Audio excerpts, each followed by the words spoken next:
Last time on Ames. Instructions and tips. AIM Light Force Slave Cylinder Installation Video.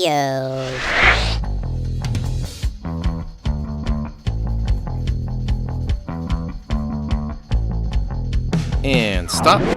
I'm just going to put the VHS pause right here.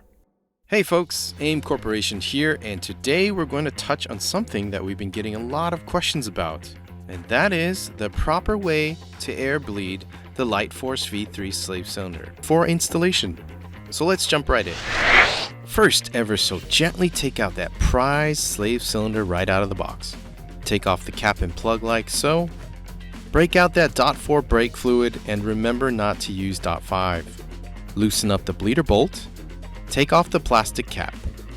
Now slowly pour in the brake fluid into the clutch line hole almost to the brim. Tighten the bleeder bolt by hand. And for the next part, you want to slowly push in the piston. As you push it in, you'll see tiny bubbles coming out of the clutch line hole. As an official AIM tip and a crucial part of the process, we recommend moving the slave cylinder around slowly like so while pushing the piston in. As the brake fluid rises, you'll know the process is done when it reaches the edges of both holes with no bubbles in sight. At this point, all excess air is out and you're good to go.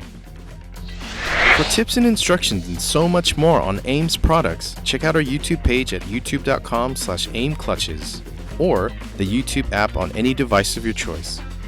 And to get in the know, proudly click that subscribe button, turn on notifications so you don't miss a thing, and keep an eye on that feed. Right on everybody, and thanks for watching.